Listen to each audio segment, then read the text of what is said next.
नमस्कार, मैं हूं wing commander Rakesh Kumar Prashar. Safety की पाठशाला में आपका स्वागत है। अपने पिछले 2 एपिसोड्स में हमने रिस्क मैनेजमेंट के पहले और लॉजिकल चरण अर्थात हैजर्ड आइडेंटिफिकेशन के सार, महत्व, फायदे और प्रक्रिया के बारे में चर्चा की थी। अब हम बात करेंगे रिस्क मैनेजमेंट के दूसरे चरण अर्थात रिस्क असेसमेंट के बारे में।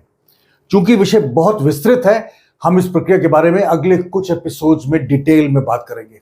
इसमें हम बात करेंगे रिस्क असेसमेंट क्या है, इसे करने के फायदे, इसे करने के सबसे आम साधन, इसे करने में आम चुनौतियां और इसे करते समय होने वाले कुछ समान गलतियां जो इस पूरी प्रक्रिया को इनइफेक्टिव बना देती हैं।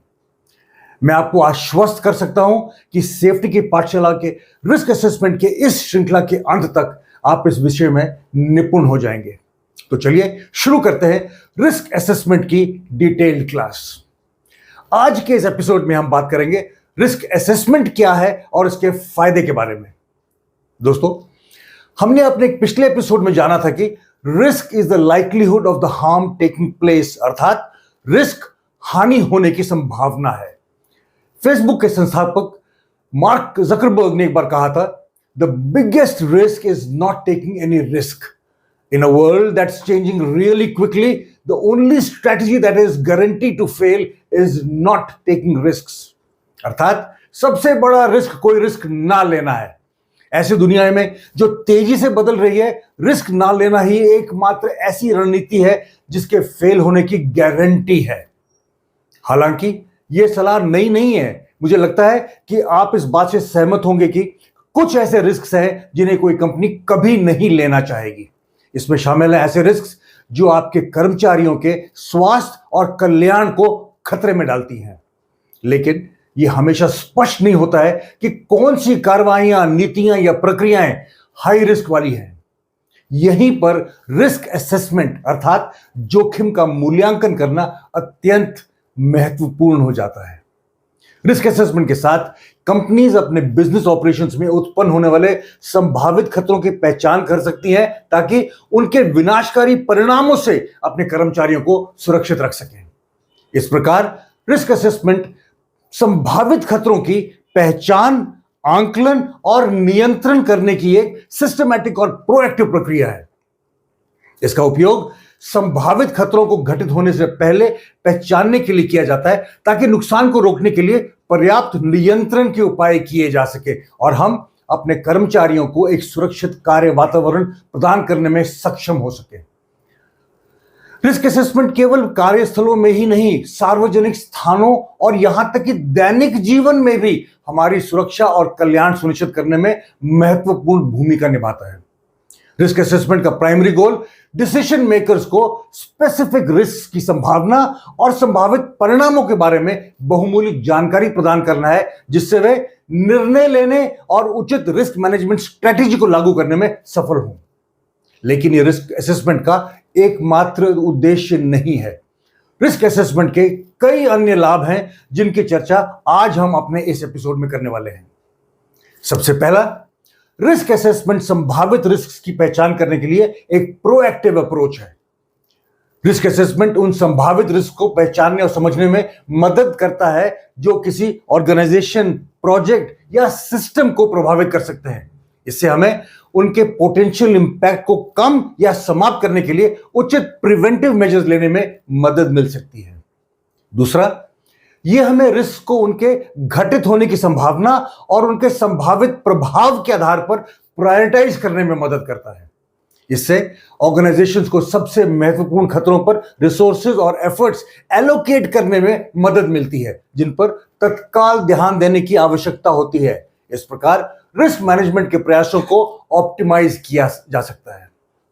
नंबर 3, यह हमें सही निर्णय लेने में मदद करता है। रिस्क असेसमेंट मैनेजमेंट को विभिन्न कार्यों के संभावित जोखिमों और उनके परिणामों के बारे में व्यापक जानकारी प्रदान करता है जो उन्हें इन पर विचार करते हुए सही निर्णय लेने और कार्रवाई करने का सबसे उपयुक्त तरीका चुनने में सक्षम बनाता है। नंबर 4, यह हमें कानूनी आवश्यकताओं का अनुपालन करने में हमारी सहायता करता है। मैनेजमेंट को अपने कर्मचारियों को एक सुरक्षित कार्य वातावरण प्रदान करना एक कानूनी आवश्यकता है। इस दिशा में रिस्क असेसमेंट कानूनी आवश्यकताओं को अनुपालन करने में एक आवश्यक कदम निभाता है। पांचवा, यह हमें दुर्घटनाओं और नुकसान को रोकने में मदद करता है। रिस्क असेसमेंट संभावित जोखिमों की पहले से पहचान करके संगठनों को दुर्घटनाओं की घटना या उनकी गंभीरता को कम करने के लिए सक्रिय उपायों को लागू करने में सक्षम बनाता है। यह हमें दुर्घटनाओं और नुकसान को रोकने में मदद करता है। नंबर 6, यह हमें बेहतर कम्युनिकेशन करने में मदद करता है। रिस्क असेसमेंट संभावित जोखिमों की सामान्य समझ प्रदान करके विभिन्न स्टेक होल्डर्स के बीच इफेक्टिव कम्युनिकेशन की सुविधा प्रदान करता है। यह जोखिमों के बारे में ओपन और ट्रांसपेरेंट कम्युनिकेशन की अनुमति देता है, जिससे सभी stakeholders risk mitigation strategies को विकसित करने और सहयोग करने में सक्षम बन सके। नंबर 7, यह हमारी लागतों को प्रभावशील बनाता है। रिस्क असेसमेंट करने से कॉस्ट इफेक्टिव उपायों की पहचान करने में मदद मिलती है, जिससे उपयुक्त रिसोर्सेज एलोकेट किए जा सकते हैं। यह संगठनों को उन उपायों पर ध्यान केंद्रित करने में मदद करता है जो अनावश्यक खर्चों को कम करते हुए जोखिम में सबसे बड़ी कमी प्रदान करते हैं। नंबर 8, यह हमें निरंतर सुधार करने में मदद करता है। रिस्क असेसमेंट एक ऑनगोइंग प्रोसेस है जो सेफ्टी मैनेजमेंट में निरंतर सुधार को बढ़ावा देता है। नियमित रूप से रिस्क असेसमेंट की प्रक्रिया को रिव्यू और अपडेट करने से संगठनों को बदलती परिस्थितियों और उभरते जोखिमों के अनुरूप ढलने में मदद मिलती है, जिससे यह सुनिश्चित होता है कि सुरक्षा के उपाय समय के साथ प्रभावी बने रहें। नंबर 9, यह हमें इंश्योरेंस के प्रीमियम को कम करने में मदद करता है। जी हां, इंश्योरेंस कंपनीज उन संगठनों को कम प्रीमियम की पेशकश करने की अधिक संभावना रखती हैं जिनके पास गहन और प्रभावी रिस्क असेसमेंट की प्रक्रिया है। Last but not the least, यह एक सेफ्टी कल्चर को बढ़ावा देता है। रिस्क असेसमेंट करने से सुरक्षा जागरूकता तो बढ़ती ही है, संगठन के भीतर सेफ्टी कल्चर को भी बढ़ावा मिलता है। रिस्क असेसमेंट प्रक्रिया में कर्मचारियों को शामिल करने से वे संभावित खतरों और उन्हें नियंत्रित करने के तरीके के बारे में अधिक जागरूक हो सकते हैं।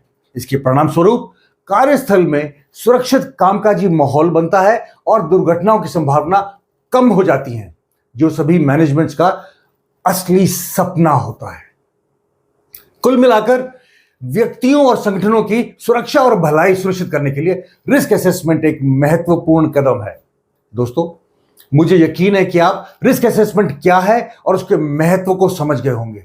अपने अगले एपिसोड में हम रिस्क असेसमेंट के स्टेप्स और प्रोसीजर्स के बारे में बात करेंगे। और हां, यदि आपने इस चैनल को अभी तक सब्सक्राइब नहीं किया है तो आपसे अनुरोध है कि कृपया इस चैनल को सब्सक्राइब करें और वीडियोस को उन सभी के साथ साझा करें जो इनसे लाभान्वित हो सकते हैं, ताकि मेकिंग इंडिया सेफ का हमारा यह मिशन सफल हो सके।